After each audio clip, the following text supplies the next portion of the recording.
I'm Tracy Edwards, writer, storyteller, and the voice behind Let's Get Unstuck. And around here, we don't do perfect, we do truth.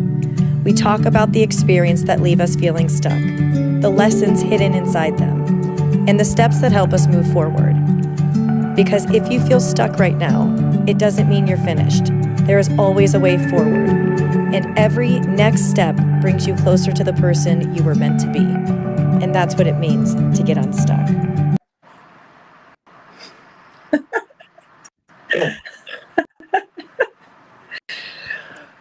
I like the on-air thing. I know. Hold on. I don't know why my camera's not working. Of course, John. It probably went to your phone. Turn your phone off. No, I'm on my phone. I mean, I'm using my phone because that's where I stream my Substack from. Hold on. John's probably messaging me to do something. I don't know. Hang in there, everybody. As you know, you're always going to have some sort of technical difficulty with me. And Chris, you're going to have to be the guinea spotlight pig right now. That was the first time that we were trying to run that little intro. Normally I'm used to just reading through my whole 55-second spiel, but John came up with a really cool and cute way to introduce it, and I liked it when it actually was playing. That was neat, actually. Yeah, it was. And that's John's artwork too, which is pretty awesome. There's a really good story behind it too, and that's what we were talking about before you had jumped on, is that we wanted to actually share the story behind all of the artwork, because it's beautiful. But I am going to see why. I'm going to try something here. Not sure why my camera is all of a sudden acting up, but that's on front camera. What up? I don't know what's going on. Oh, there we go. Oh, there we go. Hi. You're back. I'm back. Well, guys, like I said, that was my intro that John and I are working on. You got bits and pieces of it. We'll try it again next week. Eventually, you're going to have a technical free podcast with me. But anyhow, tonight, meet Chris. Chris is on Substack as... Now that I'm still here, but I came in with Shadow's employee at the bottom. Maybe I should just change my Substack to that. But what is your handle now? Now that I'm still here. Can you hear me? Yeah, I can hear you. Okay. Oh, okay. Yeah, now that I'm still here. So anyway, guys, if you haven't started following him, please do. Tonight's story explores a place many people have experienced, but few people know how to describe. It's about emotional collapse, trauma, loneliness, and the moments when life feels so heavy that simply making it through the day can feel impossible. Chris shares a deeply personal story about a night that changed him forever. A night when old wounds resurfaced, reality seemed to blur at the edges, and he found himself confronting a silence that felt bigger than the room around him. At its core, this story is about survival. It's about the moments when we when we are no longer sure how to keep standing, the moments when we feel disconnected from ourselves, overwhelmed by what we carry, and uncertain about what comes next. But it's also a story about resilience, connection, and the unexpected ways we sometimes find our way back when we cannot find the strength to do it alone. But Chris, before we dive into you reading your story, I would love for you to actually introduce yourself. Tell us a little bit about why you started writing. You're a book author. Please share that. And what brought you to Substack? Well, I'm Chris. I always feel funny introducing myself because I never know where to start. So I live here in Massachusetts. It's the place I've called home, even though I grown up overseas most of my life. And I've always just had an affinity to write, and I would often just write. I would hide notebooks like under my desk and things like that at home and just write, because I also had a little sister who I always was paranoid that she would go into my room and read my work, but that never happened. You mean but you like journaled about her just because you were hoping she'd come in and read the journal? no, I'm sure, you know, uh, there was one time where she said like I know Chris is writing about me because I read about it in this journal. I'm like, uh, what? But um, no, I don't think she ever read it. But anyway, um, I then so at 35, I got diagnosed with autism, Okay. and um, writing was the only thing that kind of kept me as tethered as possible to the world.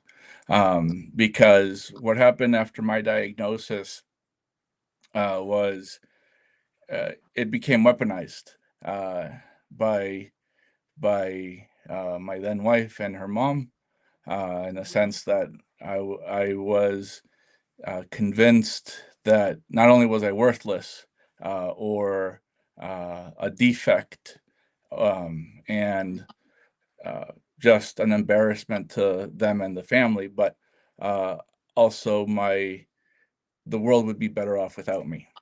So I was often convinced to on multiple times a day to end it, just make life easier for everybody. So writing was the only thing that like gave me some release. Absolutely. And it I never thought I'd become a public writer, or it was never in the cards to uh, even write a book. It's nothing I still don't feel like I'm good enough, but I never felt that I was good enough in terms of my writing. But then came, so in 2024, uh, af- after a second suicide attempt, we moved back to Massachusetts. My sister came and got me, and the my wife came. My wife came too, and she convinced me to give her another chance, and it didn't end well. And it so I've made reference to this in not only my book, but a couple of my articles where, the last night together, she gave me a knife and said, finish the job you failed to do twice. Uh, Oh my God. and that's when my world absolutely shattered. I called up my sister and I was like, this happened. And like, well, uh, what ended up happening was my sister called my then wife and said, "You got 3 days to pack up and leave." Thank God. And what you're doing to my brother is not the best of things. So I don't care where you go, because we had just moved from Maryland, and anyway, months later, after a brief stay at mental health, I did an IOP, and I spent some time at the hospital too, at a ward. Mm-hmm. Um, I was out walking my dog once in late June, and around this time actually, and I see this one of my friends at the pool, sitting with a girl, and I was like, "Hey, I'm gonna go introduce myself." That's her up here, um, and we we hit it off. We started dating. I wasn't ready to date because I was a real hot mess after literally it was 2024, so it was a little over four or a little under 4 years of deep Abuse. psychological abuse. That's Uh, it's I'm so sorry because that's yeah, disgusting what she put you through. And I'm just so happy that you get to point behind you and find there a beautiful person who's entered your life and is showing you the love and the grace and beauty of what it's like to be, treated well and loved, honestly. well, I'm so glad she came into my life, too, because I wouldn't have started writing without her. Uh, and just a year, it was about 8 months after we started dating. So last March, she got sick. And that's why I started writing the book. While she was in the ICU, I started writing mainly to her little short stories about my background, why I was so hard to. She knew I came out of abusive relationship, and I was still, but she didn't know the full scope of it, and so it started off as little short stories of like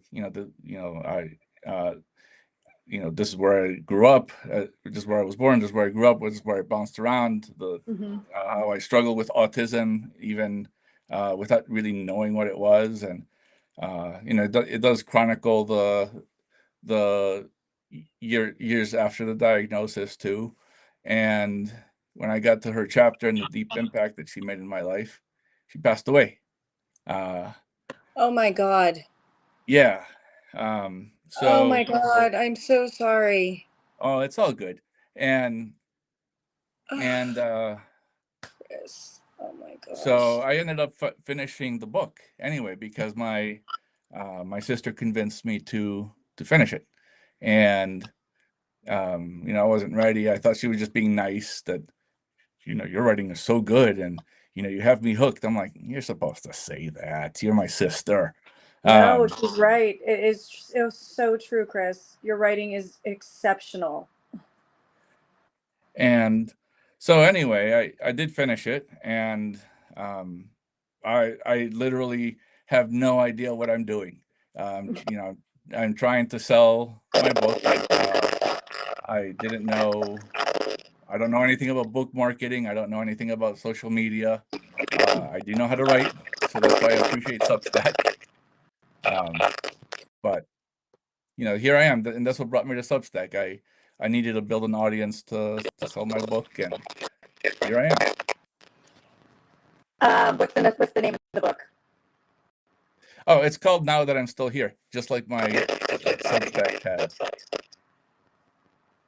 I think there's a Am I poem. coming in fuzzy again? Yeah, it's okay. This happened last week too. John, I sound a little robotic. yeah, I think it's just the platform. Or John's gonna blame me. I don't know. We'll see. It ended up correcting itself anyway, so we'll just keep talking. Okay. So yeah, that's a long-winded answer or maybe overly detailed answer as to why I'm here and how I got here. No, I appreciate you sharing your truth and honesty. That's what the space is about. It's about being real about our experiences that we've lived through and the hope that we can connect with somebody who might be in a similar place and we can lend our story and advice to. So with that said, tonight's story, it's a powerful reflection on trauma and emotional survival, loneliness, and like I said, moments when life feels heavier than we know how to carry. So whenever you're ready to read, the floor is all yours, Chris. I think this is a good spot for you to take your time, read through it, and then we'll go into some Q&A. Okay, cool. So this does come with a trigger warning. So if you're sensitive to anything like suicidal ideation or anything, please take care while listening. Or listening. So I wrote this like a few days before my birthday last year, and it's called "The Silence That Almost Ended Me." It's about the night that tried to rewrite my life and the guardian who refused to let it end. So there are moments in a life that split the story in two, before and after. This piece is about one of mine. It's also about Shadow, the sentinel who refused to let the dark make the final decision. If you've ever been pulled back from the edge by a presence that didn't need language, you will understand this story, where stillness turns predatory. Silence can look harmless.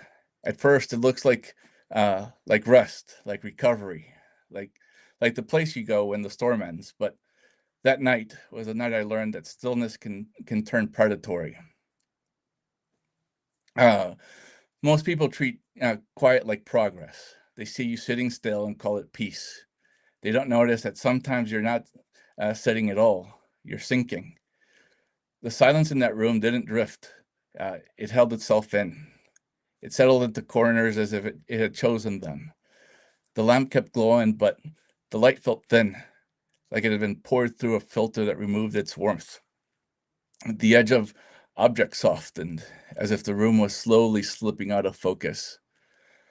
My breath sounded wrong, too sharp, too alone. Every inhale arrived late. Every exhale faltered before reaching the air. My lungs felt like borrowed machinery. Time stretched into something fragile. Seconds thinned. The clock ticked, but the space between ticks widened until they felt like distant knocks on a door I couldn't reach. There's a moment the body recognizes danger before the mind names it. A pulse that hesitates, a tightening in the throat, a thought sliding sideways. People imagine despair is loud, but the most dangerous version waits. It does not rush, it does not shout. It holds its breath and watches. It was not trying to die, or I was not trying to die. I just did not know how to keep standing. Where the room was not empty.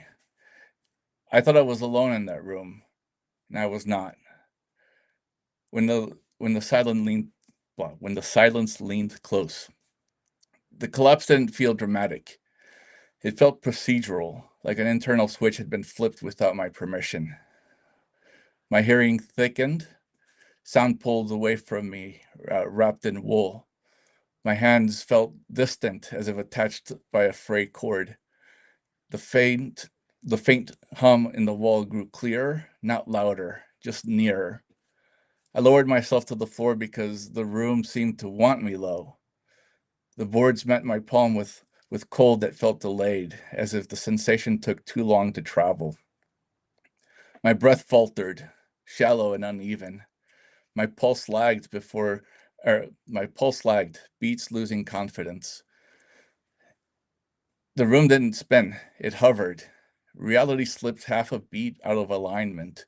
Objects around me appeared a shade further away, as if the world had stepped back while I blinked. A metallic taste crept across my tongue. Then a memory surfaced, uninvited, unavoidable. A younger version of me, another quiet room, a night when footsteps did not come, a silence that taught my body how to freeze long before it understood danger. The past ghosted the present, two images printed on the same strip of film. My chest seized, my throat held shut, breath folded inward instead of leaving. And the silence didn't simply exist. It hovered closer, not touching, not whispering, just waiting. A pressure gathered behind my eyes, a tightening along my ribs, my body folded in, compact, rehearsed, returning to a shape it had learned in older rooms. The silence watched my breathing as if measuring what was left. It held itself very still. Then a sound broke through it, quiet but alive. Shadow stepped in the doorway. Her silhouette reached me before her body did, stretched long by the hallway light. Her paws touched the floor in a measured rhythm, each step a pulse the room had forgotten. She moved with the calm certainty of something that understood the stakes. She was the only real thing in the dissolving world. She came near enough that her breath warmed the cold space at my cheek.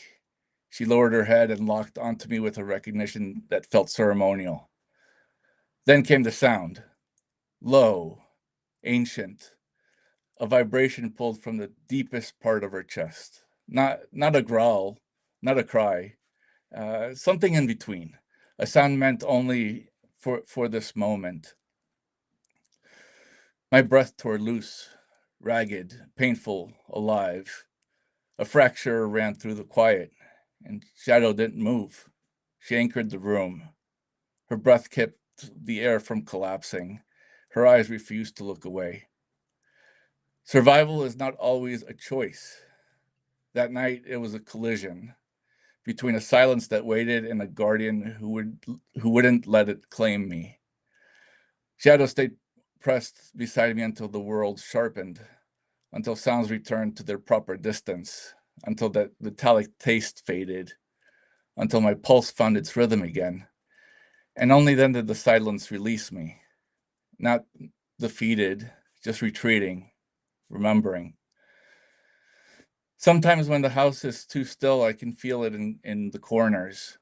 Not speaking, not touching, just holding itself very, very still. But between it and me stands the memory of paws on wood, warm breath, a gaze that wouldn't let me go. And that's the ghost that kept me here.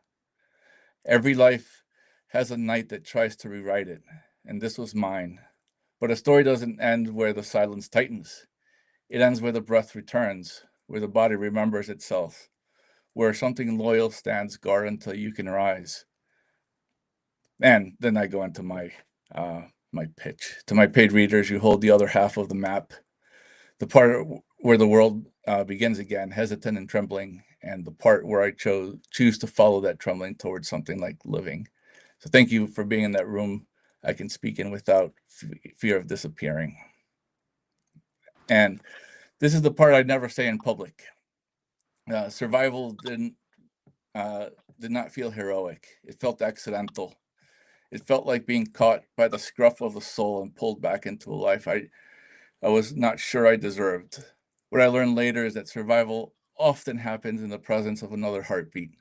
Not because you choose it, but because something near you decides you're not finished. Shadow made that decision for me. And in the months that followed, I had to learn to make it for myself. So thank you for being the kind reader who stays for that quiet truth beneath the story. Chris, it's first of all, I said it earlier, and I'm not just saying it because you're here. You're an exceptional writer, and you're a very metaphorical writer. And I struggle to understand that type of writing, which is why I sometimes, when I have our friend Chris B. Writes on here, and he reads his beautiful poetry, I kind of have to dive into it a lot further so I can have him pull apart what he's saying, because it's hard for me to fully grasp the meaning behind it. So first off, thank you for sharing something so close and so deep and personal to all of us. As I'm listening to it, I found myself thinking about how often we assume that struggle has to be this like big dramatic moment, and in order to make it feel real, when it sometimes is just being in that silence that actually speaks louder than anything. And it's harder for people to it's that is, unless you're going to vocalize it, it's nearly impossible for people to see or to connect with. Where it slowly convinces us we're alone. And it's the type of silence that doesn't necessarily announce itself, but pulls us farther away from ourselves. So what resonated most with me was the reminder that there are moments in life when we simply can't carry everything on our own. And I've had seasons where I didn't know exactly what I needed. I just knew I was exhausted from carrying it on my own. And your story reminded me that healing doesn't always begin with a breakthrough. And that sometimes it begins when something or someone shows up and stays long enough for us to find our footing again. So I'm going back to it. The story was beautifully written. And underneath the writing is something incredibly human about this. It's a person trying to survive one of the hardest moments of their life. And I think that there's something in this that many people can relate to. So let's jump into some questions for you. Okay. One of the things that stood out to me throughout the story is that while you describe the night in very vivid detail, we don't actually know much about what was happening in your life leading up to this. So, can you take us back to that period of your life and help us understand what was happening beneath the surface that led up to this night? And you can go as little or as much as you want to, no pressure at all with the question being answered. Yeah, so this was the night of my second attempt, and it's something that you alluded to, right? Of people struggling isn't always loud. It's not always dramatic. I kept my mouth shut for, at this point, it was 3 years of intense psychological abuse. I didn't say anything to anyone about anything. And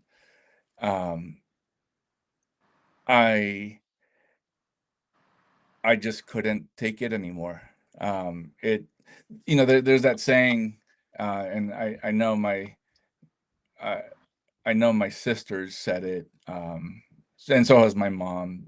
When we talk about this, that suicide is selfish, and uh, I often I disagree, um, and it's largely because it's easy for someone to say that without really knowing what it's like to be at that edge, and you're crying out for help and help never comes, or you don't know how to cry out for help and help never comes, and then it's just you and that. So I and you're just exhausted of carrying that pain, right? Mhm. And it's not that you want to do it, it's just you see no other choice to carry that pain. And so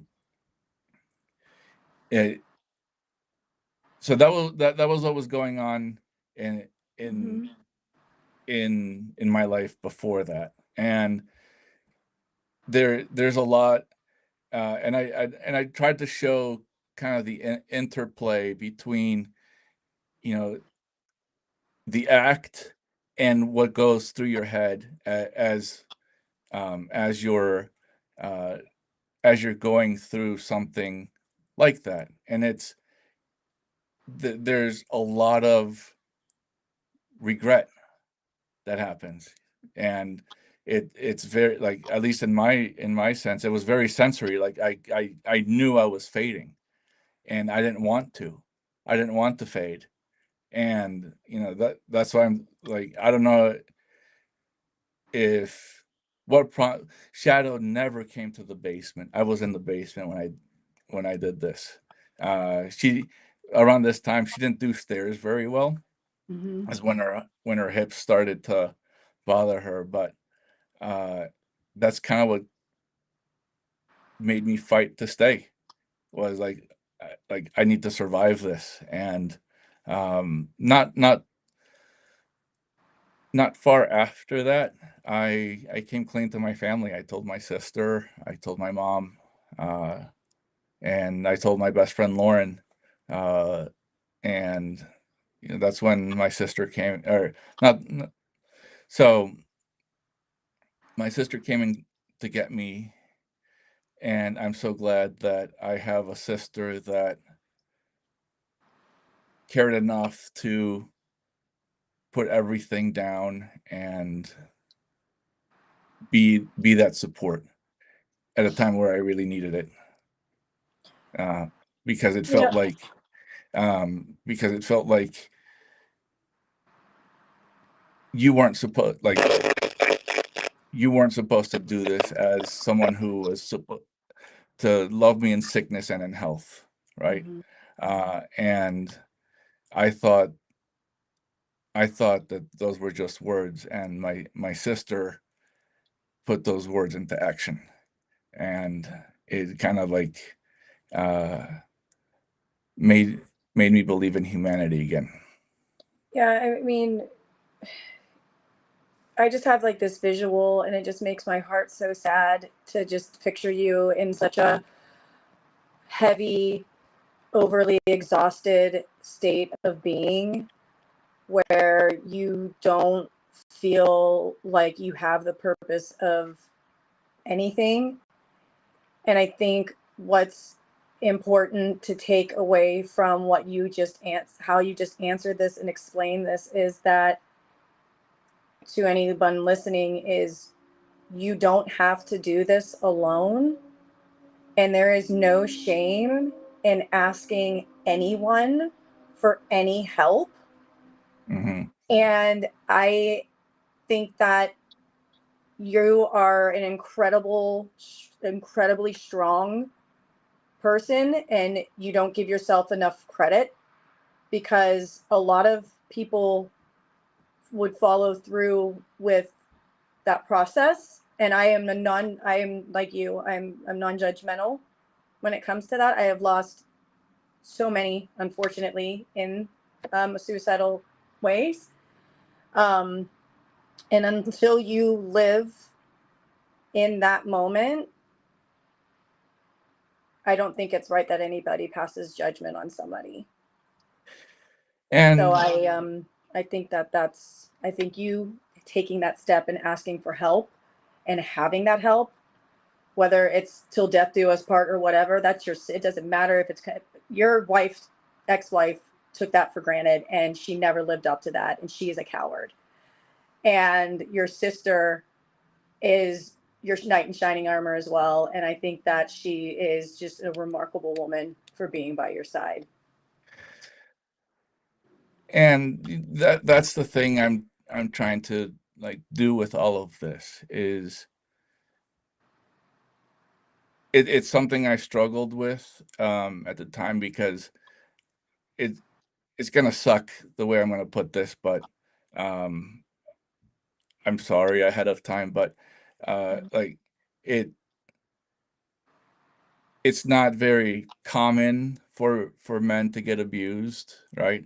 It's more socially acceptable, uh, Mm-hmm. or and I hate to put it that way, but it's more common for women to get abused. Not that it's socially acceptable. It's just more common, Mm-hmm. and um, you know, we're societally we're taught like as a man you don't say shit. You don't like you don't uh,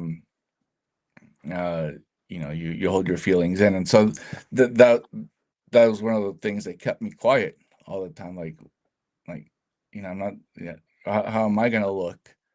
Mm-hmm. And so now I'm a bit or a lot more vocal about, hey, you're struggling. Like look out, like look out for you. Ask for help. Your life is, you know, you are valuable. Like my world is better because you're in it, Mm-hmm. and so like please stay. And I love you know, that. and I know what it's like to be in your shoes, but I also know what it's like to be at the other side of that darkness, and Well, it never goes away. and I want to touch on that, because my next question was, because there's this particular line where it was, I was not trying to die, I just didn't know how to keep standing. That makes me so sad, but I think it's because it's so relatable. And I haven't been in a suicidal mind frame, but I have been in a very, very low place, and even of recent. And so hearing you say that, it sadly normalizes me. But for you, can you talk more about, what that meant for you? Like, what was happening internally during that moment? I was wishing that there was a Control Z for this, and that's a uh, weird Mac. computer. Yeah, you know, a way I could undo it. You know, Mm-hmm. and I think it's a common thing for as you know that moment, that interim between action taken and the end result, where you live in that missing middle of regret. Like, fuck, what did I do? And you know, you don't know if more than likely there's no going back, right? Um, and so I wanted to undo what I did. I wanted to stay, and but I could feel myself fading, and I, oddly enough, even though I wanted to control Z that thing, Mm-hmm. I also felt a little peace. But then comes in shadow. You know, and I love that. And we'll dive into that part more. But you know, there's a difference between wanting to, you know, take your life and then wanting pain to stop. And I think that it's just one of those sensitive lines and hard discussion to have, because until you have felt any of that pain, it just takes it just takes I feel like it just takes asking for the help to help you get through that part of your life where you think you're so alone that you're not. And once you've actually vocalized that, you can have and be surrounded by the love that you need to get you through that pain. Um, you know, and throughout the story, silence becomes a character in your story because it becomes alive. It feels threatening, but it also feels familiar. So what did that silence represent for you? And I mean, I can assume several things, but I don't want to put words in your mouth.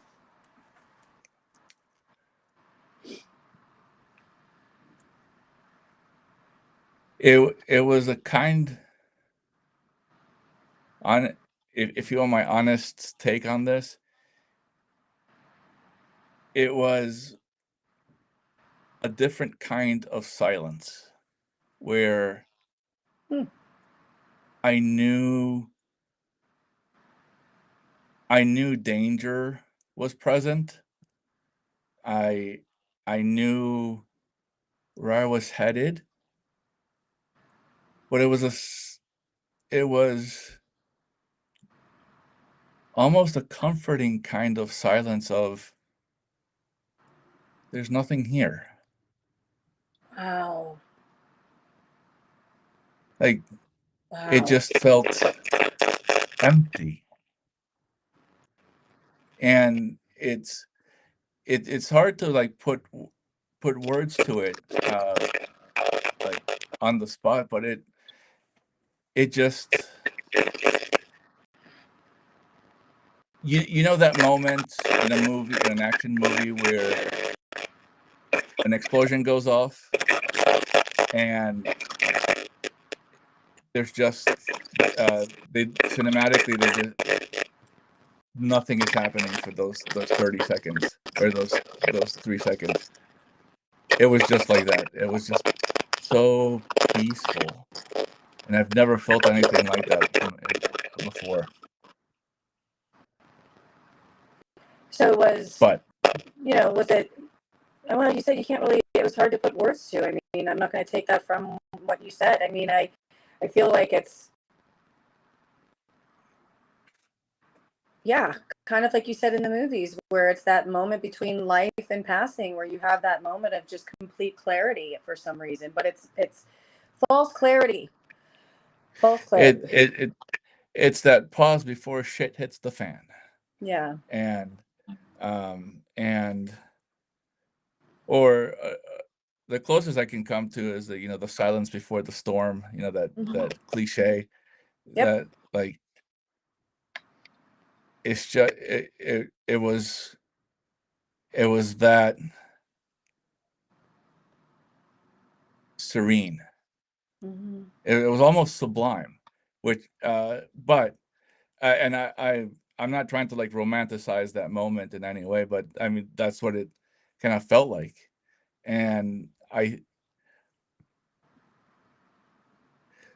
will say this, I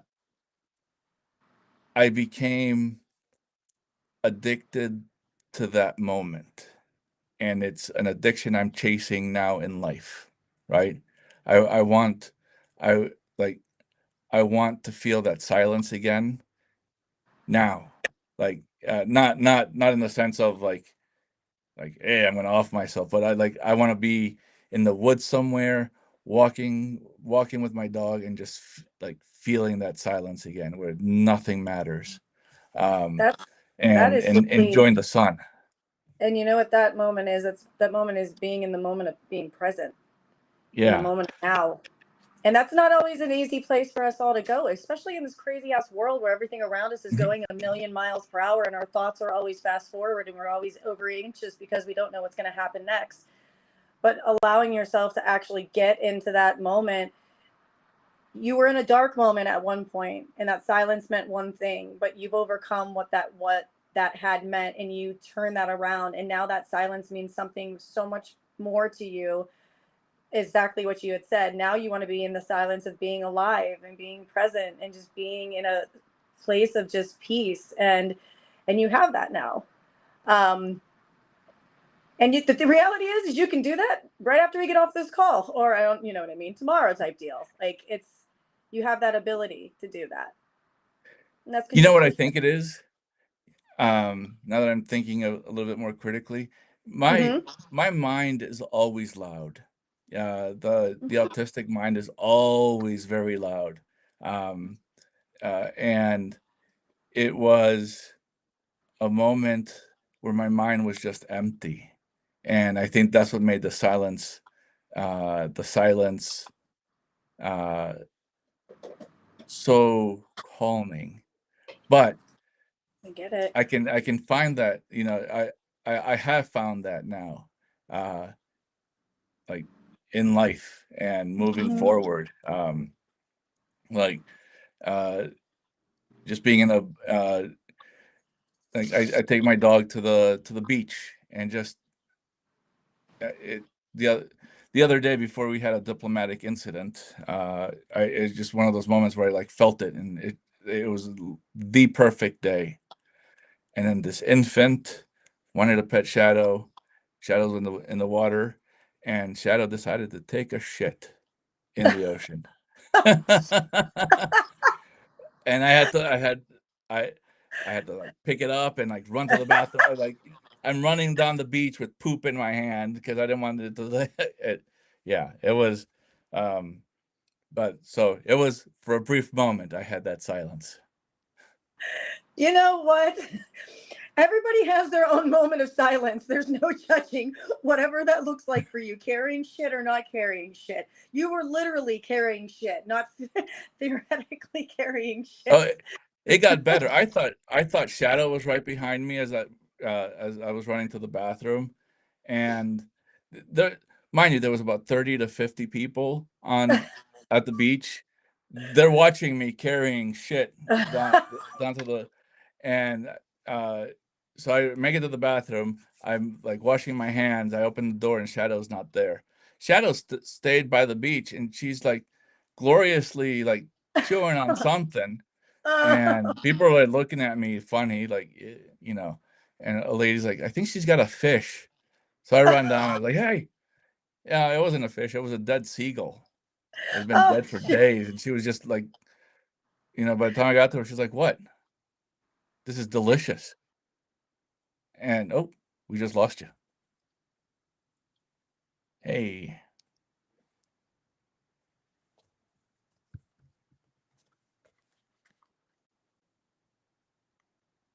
Oops. Yeah, we did lose her, so I'm sorry about that. It's all Uh, good. yeah, you have a very interesting story. I've just listened to all of it. I can understand some of it. So you were talking about the story about the beach and all that. What was? Oh, she's back. Here we go. But we're back. Yeah. I We just were kept just trying to talking about continue. shit, to be honest with you, Chris. What? I kept talking about shit. I was like, we all carry shit around with us. It's just Chris's shit was real literal right there. Yeah. Oh, it's what we do for our animals, and guess what? It's what we do for the people around us so they don't step in our own shit. So there you have it. Next question is: there's a moment in the story when you said an old memory surfaces, and suddenly the past and present seem to collide. How much of that night was connected to the experiences or wounds that had been with you for a long moment before then? Before that moment, I should say. I think they were intertwined, but they were a little or very much different. I always felt alone and weird and awkward, mainly because I, um, well, internally, I didn't know I was autistic, Mm-hmm. and so that came with a lot of like a lot of masking, a lot of like just repressing of who I am because it's like, oh, you got to make eye contact, but don't make too much eye contact. Or you're gonna be weird. You have to not give people that pause before or after they make a joke before you laugh. You have to like so it and by the time I left school, I was already exhausted, and I'd get home and I'd just be alone. Because I was just so exhausted of being around people. And then I had to drop my book bag off and I watched a little TV, and then I had to like get my stuff together for soccer practice or for tennis or because I used to play sports back in the day. I used to be an avid runner too, but Mm-hmm. yeah, but it was a lot. It it felt the loneliness felt the same, even though the contexts were drastically different. Sure. Um, I would, on one hand, I was, I felt so alone and isolated because I had no idea what was going on with me, and I was trying to make sense of a normal world when I didn't feel so normal. And now I know I'm not normal, and the world is being shut off from me. I was told I couldn't play soccer anymore. I couldn't do tennis. Uh I couldn't run anymore. I couldn't play my guitar. And you have no idea how much I love playing music. And it was claimed because I was told I couldn't do it because I had sensory issues for being autistic, and it would just make me worse. But That's not um true, though, is it? no, it's not. No. I mean, it is true that I have sensory issues, Right. Well, but sports that didn't make it worse. Playing my guitar didn't make it worse. In fact, it made it better. Um, that's what I was going to say. I would think that it would be a place where you actually can completely cut yourself off from that type of overload and feel pretty centered in yourself. yeah, and the only sport that ever made me slightly uncomfortable was soccer. I love playing soccer, but the only reason why I made me slightly uncomfortable was because uh, there were times where people bump you, and Yeah. I have this thing about being touched. Mm. So, but I mean I put up with it, and I played anyway. But and it's something I enjoyed doing. Uh, I'm not as good as my sister, though. My sister can kick my ass at soccer. Yeah, At least you're giving her kudos for that. yeah, no, she's really good. So do you feel like that part of your life where, growing up and feeling not normal in your words and then growing into adult life, being married and being told all of these other things, is that where you feel the two worlds have collided? Yeah, and it was almost in triplicate too because not only did Hmm. I have to not only did I have to navigate my internal world of being different, um, oftentimes I was also had to navigate an entirely new culture.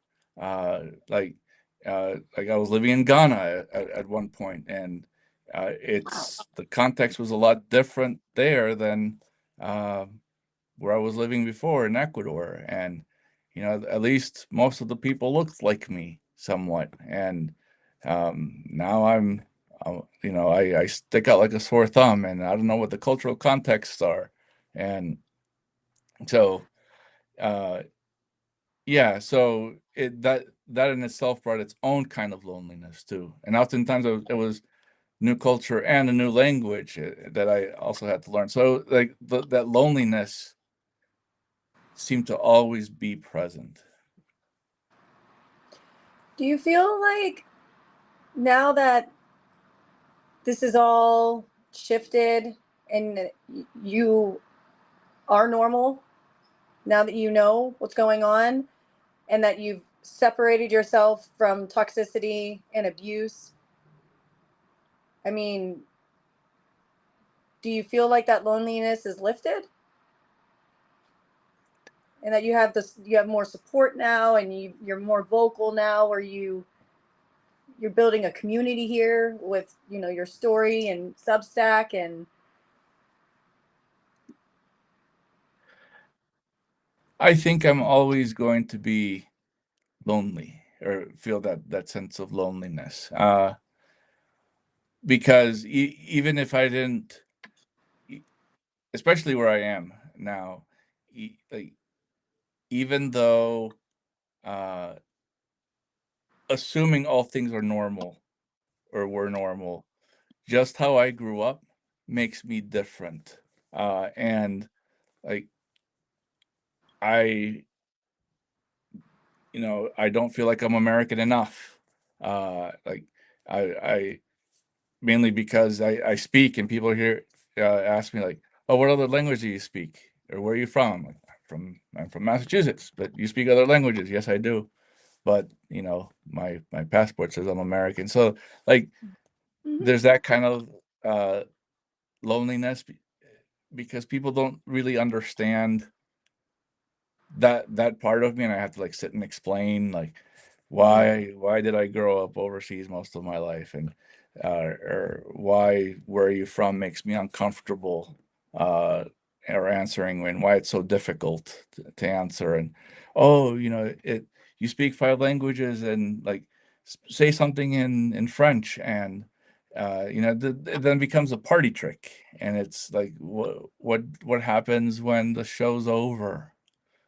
I um think it's pretty fascinating that you are so culturally diverse and that you have the fact that you can speak even a language outside of English is fascinating to me. And I don't speak any other language. It's very bad if I try to speak a different language. So I think it's impressive and intelligent and a beautiful thing, to be quite honest.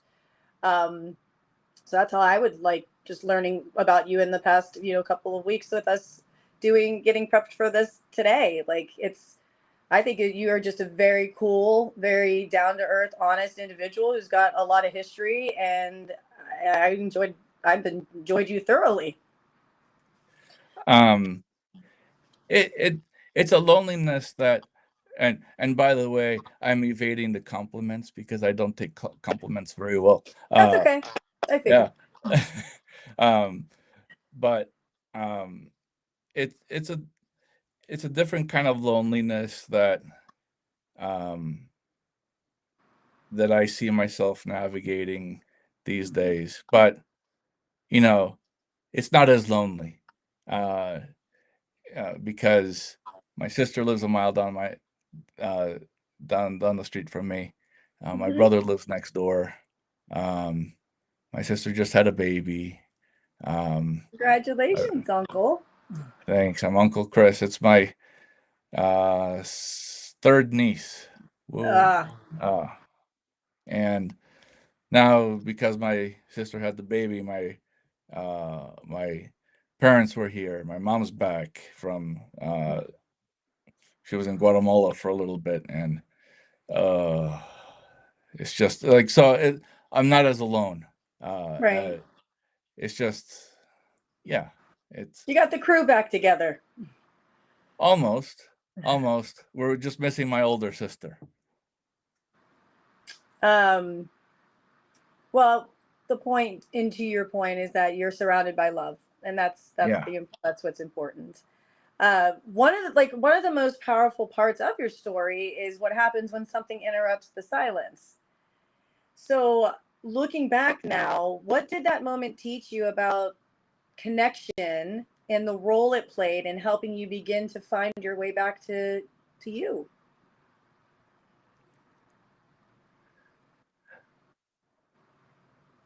I think the one this one caught me off guard. I think the Well, one thing it taught me uh was there's always that one reason to stay. mhm. There's all You're always gonna find that one reason uh to keep going. And for me it was my dog. Like, um and it's and this is what I tell people. It's like, how did you start like moving forward? Is like I just found that one thing, and that one thing, I didn't realize until she was there and I was fading. And it was that kind of like looking uh in her eyes, like, why are you leaving me, dude?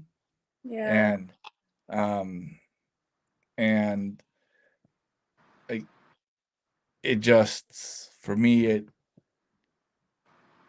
it made me carry on, right? It like um it made that oh shit moment even worse, and it's like, okay, like, and I'm lucky. I'm lucky that I didn't succeed.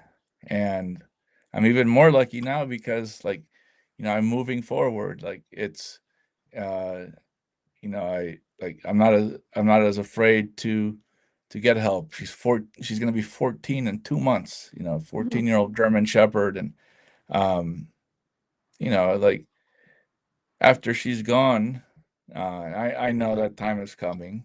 And like, it I'm going to I did this on purpose. Uh, not to plug my book, but um she's on the cover Oh, I of love it. that. I'm glad you're plugging your book. Good. Yeah. She's on the cover, and she's in the book, and it was my way of immortalizing her. Because that's the thing about words. Once you write them down, they live on forever, right? They're there Uh, forever.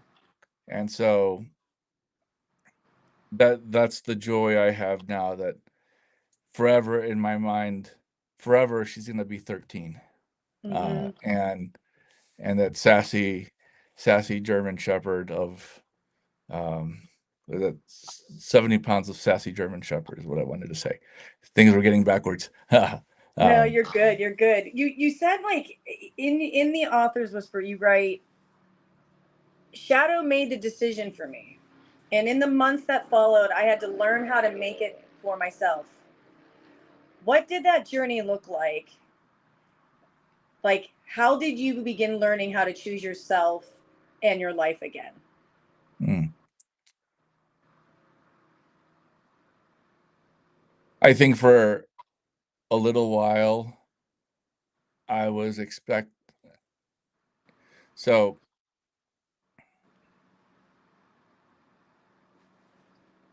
there was that yes, there was my raison d'être, my like reason to keep fighting was Mhm. Shadow, right? But I think, and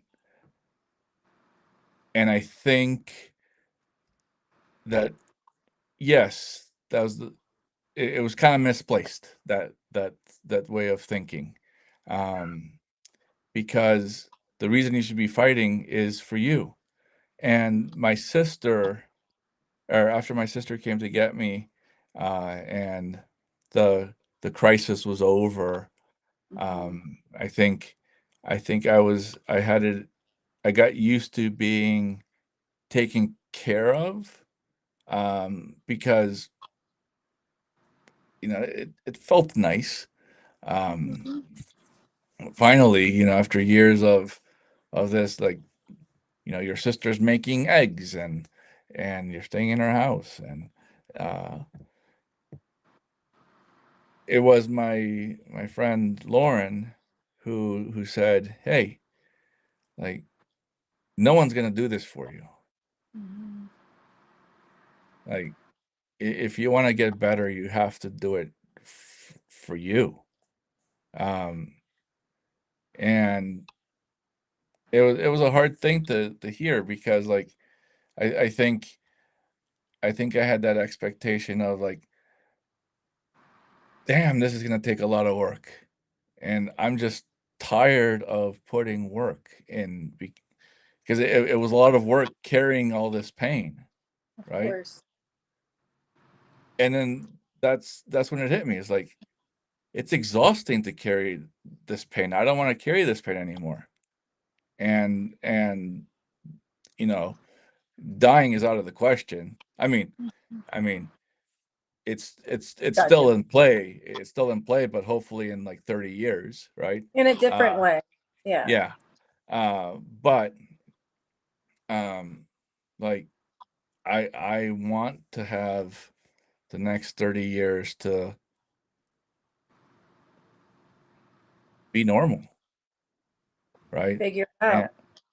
and yeah, figure it out, and be happy and smile and laugh, and maybe sometimes cry and be uncomfortable, because my little niece now is going to be 5 and running around all over the place and getting into things, and uh it's um I want to be able to do those things, uh, and take her go-karting, and to the arcade, and make her a tomboy, because I sure as hell am not going to have a girly girl niece. I have 2 living next door, and um and that's annoying, and and so as much as I I, love them, no, I know what you mean. It's good to have the variations of the girly girl and tomboys, and you relate to some better than others, and that's totally fine too. I mean, I have the same, but I love the fact that you're saying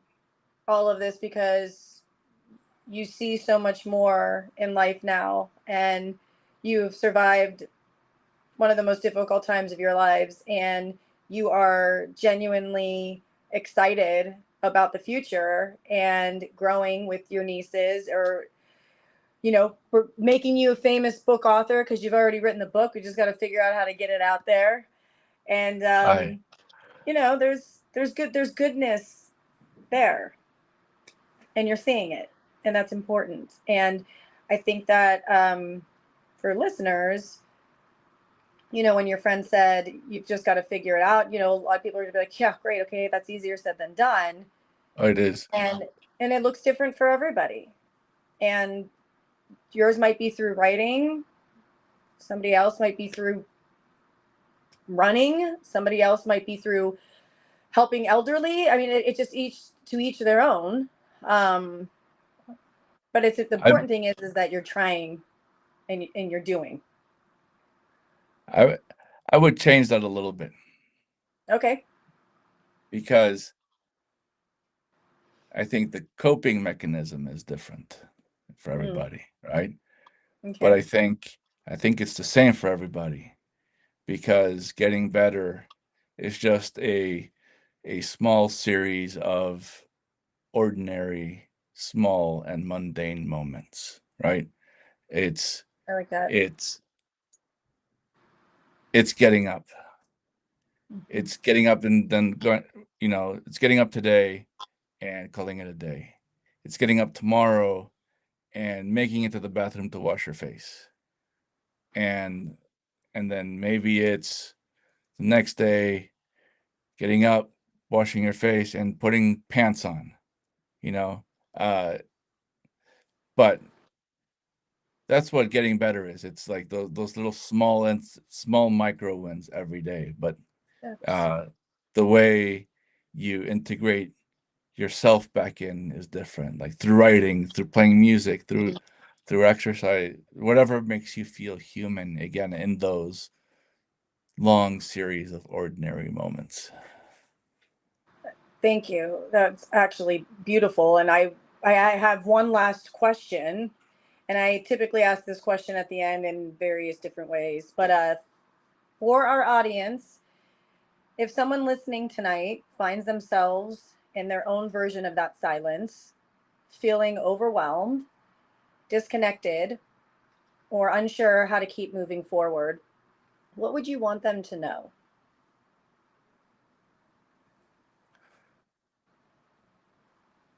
First, I'm gonna siphon my sister energy and say, buck up, like stay, right? And life does get better. I know that's cliche, and I know the reaction is yeah, right. And it does. You don't often. I mean, I hate the word fixed. I hate the word healed because you're just chasing a pipe dream. But it does become easier to carry. You'll never be fixed. You'll never be healed, but you'll always be better. And that's essentially what everyone is striving to do anyway, is be better than you were yesterday. And so don't fool yourself or don't put that much pressure on yourself of like being fixed, being healed. Just be better than you were yesterday, and put some fucking pants on tomorrow. Uh, um, it does become easier to carry, and you do become stronger. That 80-pound backpack on your back, you're still gonna weigh 80 pounds when you're 80 on your deathbed, but you're gonna be like Arnold Schwarzenegger, like all buff and ripped, and you can carry that 80 pounds. So just I love it. just focus on the micro wins. Focus on today. And I think also that I love, it's a perfect way to end. And I to add just a little to that is that we think when we're in that moment that it's the worst absolute moment ever and it's never going to pass. And I think that we have to realize that all moments pass, even the good ones, but the bad ones do too. And to your point, Chris, hang in there, buck up, because there is a light on the other side. A light meaning a light at the end of the tunnel. Yeah, and find one of those things that changes the voices in your head. And I'm reaching over because I keep these next to my desk all the time, because usually I'm right next to my desk, I'm working. And so Katie used to hide things like this in my around my house. So this is one of my favorites. This one's in the book too.